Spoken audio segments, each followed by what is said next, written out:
गर्मियों की दुल्हन। आम, नारियल पानी, ठंडा पानी, एसी। अरे ये सब तो बाद में याद आता है। सबसे पहले याद आते हैं हमारी अलमारी में रखे हुए वो हल्के फुल्के कपड़े, जिन्हें पहनने के बाद गर्मी का एहसास थोड़ा सा कम, पसीना कम और आरामदायक सा महसूस होता है ना। आपको भी याद आ गए ना आपके वो हल्के फुल्के से कपड़े। लेकिन हमारी पिंकी को ये सब कहाँ सूझने वाला था। वो तो ले रही थी जैकेट और ठंडी में पहनने वाले कपड़े। अरे माँ, मैं हनीमून के लिए मनाली जा रही हूँ। आपको पता है ना वहाँ कितनी ठंड होती है। हाँ हाँ, मुझे पता है, वहाँ बहुत ठंड होती है बेटा। तूने सारे कपड़े अच्छे से बैग में डाल लिए हैं ना? हाँ माँ, मैंने सब कुछ रख लिया है। हम लोग 10 दिन रहने वाले हैं वहाँ। कितना मज़ा आएगा ना। सही है। दिल्ली की गर्मी से तो शिमला में तुम दोनों को मज़ा ही आएगा। अच्छा, तूने बाकी कपड़े भी रख लिए ना? हाँ मम्मी, मैंने शिमला जाने वाली बैग अलग से बनाई है और घर में पहनने वाले कपड़े अलग से वाले हैं। नई दुल्हन है ना, अच्छे अच्छे सूट डालना, समझी? क्योंकि शादी के बाद सबकी नज़र नई दुल्हन पर ही रहती है। हाँ माँ, मैंने सारे अच्छे अच्छे सूट्स ही डाले। आप देखना, जब मैं पहनूंगी ना तो सब लोग देखते ही रह जाएंगे।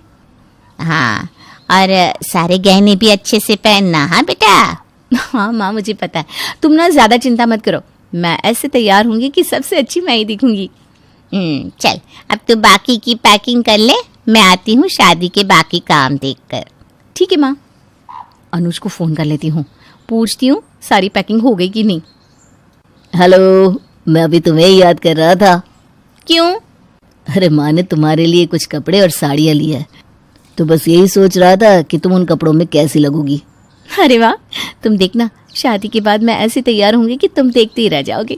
रोज़ अलग अलग कपड़े, रोज़ अलग ढंग से तैयार होंगी मैं तुम्हारे लिए। वो कहते हैं ना, शादी का लड्डू खाने में तो बहुत मीठा होता है, लेकिन जब उसे खा लेते हैं तो उसे पचाने में बहुत तकलीफ होती है। हमारी पिंकी के साथ भी कुछ ऐसा ही हो रहा था। अरे वाह वाह, चलो आ गए तुम दोनों घूम के। मज़ा आ गया होगा शिमला में तुम दोनों को। मज़ा तो बहुत आया माँ, वहाँ इतनी ठंडी ठंडी बर्फ़ थी कि पूछो ही मत। यहाँ आकर तो ऐसा लग रहा है जैसे ओले गिर रहे हो। हाँ, यहाँ तो सच में बहुत ही गर्मी है। अरे अब क्या कर सकते हैं, घर तो वापस आना ही था एक ना एक दिन। चलो तुम दोनों अभी जाकर फ्रेश हो जाओ, फिर बहू तुम रसोई में कुछ मीठा बनाकर सबके लिए खाना बना देना, ठीक है? जी ठीक है मम्मी जी। आ जाओ, हम ऊपर कमरे में चलते हैं। हाँ चलिए। दिल्ली की गर्मी तो देखो, मुझसे तो सहन ही नहीं हो रही। तुम एक काम करो, नहा लो और तैयार हो जाओ। आज मोहल्ले की औरतें भी आने वाली है शायद तुम्हें देखने के लिए। अच्छा, फिर तो कुछ अच्छा सा पहनना पड़ेगा।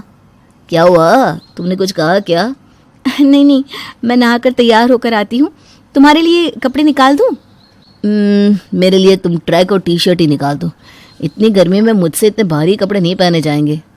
इनका अच्छा है, ट्रैक और टी शर्ट पहन के बैठ गए।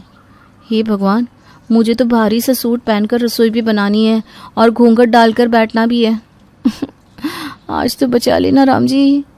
दिल्ली की गर्मी में जहाँ धूप में पापड़ रखो तो सिक जाते हैं, वहीं पिंकी ने आज भारी सा सूट पहना हुआ था, जिस पर उसने सारे भारी गहने भी पहन रखे थे। अरे वाह बहू, आज तो तू बड़ी ही सुंदर लग रही है। अच्छा किया ये सब पहन लिया। आज मोहल्ले की औरतें भी आने वाली है तुम्हें देखने के लिए। अब एक काम करो, सबके लिए पहले ना हलवा बना दो, फिर खाना बना देना। जी माँ जी।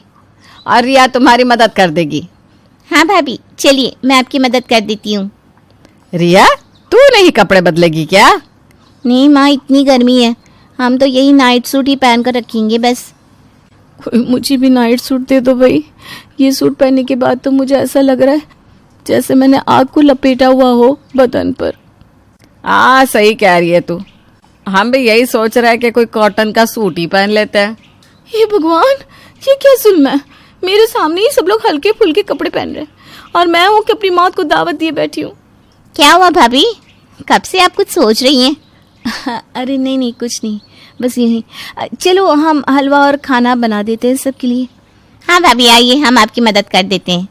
रिया और पिंकी ने मिलकर सारा खाना और हलवा सबके लिए बना लिया, लेकिन उसके बाद पिंकी की हालत गर्मी के कारण जलते हुए कोयले जैसी हो गई थी। बैठ जा बहू, बैठ जा थोड़ी देर। जी माँ जी। बड़ा शौक था मुझे गर्मी में शिमला जाने का। क्या सोचकर मैंने गर्मियों में शादी की। अब ये भी नहीं कह सकती कि मैं नाइट सूट पहन के बैठूं क्या। नई दुल्हन हूँ, कैसा लगेगा अगर मैं पुराने से हल्के फुल्के कपड़े पहन लूंगी तो। ये ले बेटा ठंडा है, इससे ना तुझे अच्छा लगेगा, पी ले पी ले। जी माँ जी। तू ठीक तो है ना बहू? हाँ हाँ ठीक हूँ, मुझे क्या होगा। माँ मोहल्ले की औरतें आई हैं बाहर, चलिए ना। अब हाँ हम आते हैं। पिंकी तू एक काम कर, सबके लिए चाय लेकर बाहर आ जाना। जी माँ जी ठीक है। इतनी गर्मी में चाय कौन पीता है, ठंडा मंगवा लेते। अब फिर से मुझे रसोई में जाना होगा। पिंकी किसी से कुछ कह नहीं पा रही थी, लेकिन इतने सारे भारी कपड़े पहनने के बाद उसे बहुत गर्मी लग रही थी। लेकिन अब मुंह दिखाए में तो उसे घूंघट डालकर रहना ही था, जो उसके लिए और भी भारी हो रहा था। अरे वाह कावेरी, तेरी बहू तो काफी सज धज के बैठी है। पिंकी बहू, तुम्हारा सूट भी ना काफी अच्छा है। अब पहन के देखिए ना आंटी जी, फिर आपको पता चलेगा कैसा लगता है इस भारी सूट को पहनने के बाद। मानना पड़ेगा कावेरी, बड़ी सुंदर बहू लाई हो तुम, बिल्कुल चांसी है। पता नहीं कब तक चांसी रहूंगी, इस गर्मी में तो मुझे लग रहा है जल के कोयले की खान बनने वाली हूँ मैं। अरे शीला आजा, तू भी देख ले मेरी बहू को, आजा। हाँ वो क्या है ना, यहाँ पर ऊपर पंखा चल रहा है, तभी यहाँ बैठी थी। मुझसे ना गर्मी बर्दाश्त नहीं होती ज्यादा। हाँ सही कहा, दिल्ली की गर्मी है अभी तो ऐसी ना। आप सबने तो फिर भी हल्के फुल्के कपड़े पहने हुए, कोई मेरे बारे में भी सोच लेता थोड़ा सा। कब ये औरतें जाएंगी, कब मैं अपने कमरे में जाकर नाइट सूट पहनूंगी। कुछ देर पिंकी और कावेरी से बात करने के बाद सारी औरतें जाने लगती है, लेकिन अब पिंकी से ये गर्मी और सहन नहीं हो रही थी। उन औरतों ने पैर घर के बाहर रखा ही था कि पिंकी ने भागना शुरू कर दिया। अरे क्या हुआ पिंकी बहू, तू ऐसे हड़बड़ी में कहाँ जा रही है? कुछ नहीं कुछ अर्जेंट याद आ गया मुझे। ये भाभी को क्या हुआ अचानक? कहाँ है? अरे क्या हुआ, क्या ढूंढ रही हो? सब ठीक तो है ना? जल्दी से मेरा नाइट सूट दे दो, जल्दी करो। अरे हाँ 1 मिनट सांस तो ले लो पहले। मैंने कहा ना जल्दी करो। अरे हाँ ये लो, मिल गया। कमरे में आने के बाद पिंकी ने सबसे पहले उस सूट को उतार कर फेंक दिया और हल्के फुल्के से कपड़े पहन लिए। अब ठीक हो? हाँ अब लग रहा है कि सारी आग बुझ गई है मेरे बदन से। अरे तो तुम्हें इतने भारी भारी कपड़े पहनने की क्या जरूरत थी?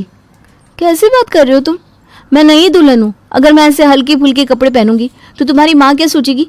इसे कोई अकल ही नहीं है कि नई दुल्हन कैसे रहती है। अरे ऐसे कपड़ों में तो ना तुम बैठ पा रही हो ना खा पा रही हो, हंसना तो दूर, इन कपड़ों में तुम्हें और भी ज्यादा गुस्सा आ रहा है, वो अलग। हाँ बात सही है, पर हर नई दुल्हन को ऐसे ही रहना होता है, कम से कम शादी के कुछ महीने तक तो। तुम्हें यकीन है कि कुछ महीने इस तरह तुम जिंदा रह पाओगी? अनुज मजाक मत करो ना। अरे मैं सच्ची कह रहा हूँ। अरे अनुज दरवाजा तो खोलना जरा। अरे माँ जी आ गई, रुको दरवाजा मत खोलना, मैं कुछ अच्छा सा पहन लूं फिर खोलना। अरे पर कहाँ ना रुको। अरे इतनी देर क्यों लग रही है अनुज? हाँ माँ बस आया। अरे तुम दोनों सो गए थे क्या? मैंने डिस्टर्ब तो नहीं कर दिया? अरे नहीं। माँ जी आइए ना, कुछ काम था क्या आपको?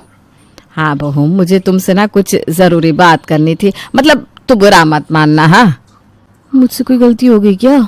अरे आज सूट के बदले साड़ी पहननी चाहिए थी। नहीं माँ जी कहिए ना। आज तूने जो कपड़े पहने थे ना वो। माँ जी मुझे लगा ही था, सूट थोड़ा सा सिंपल था ना। कोई बात नहीं, मैं कल साड़ी पहन लूंगी, आप चिंता मत कीजिए। अरे नहीं बहू, सूट तो बहुत अच्छा था, लेकिन मैं ये कह रही थी कि इतनी गर्मी में इतने भारी कपड़े मत पहना कर। तुझे ये सब पहनते हुए देखकर मुझे गर्मी होने लगती है सच में। तो कुछ हल्के फुल्के कपड़े पहना कर बेटा। माँ जी आप। नहीं मतलब अगर तुझे ये भारी कपड़े पहनने हैं तो पहन सकती है, मैं तो बस। और पिंकी सास के गले लग जाती है। अरे इसे क्या हो गया अब? माँ जी आप देवी हैं, देवी सच में वरदान बनकर आई हैं। हाँ आपके चरण कहाँ है माँ जी? अरे इसे क्या हो गया? कुछ नहीं माँ, गर्मी सर पे चढ़ गई है पिंकी के।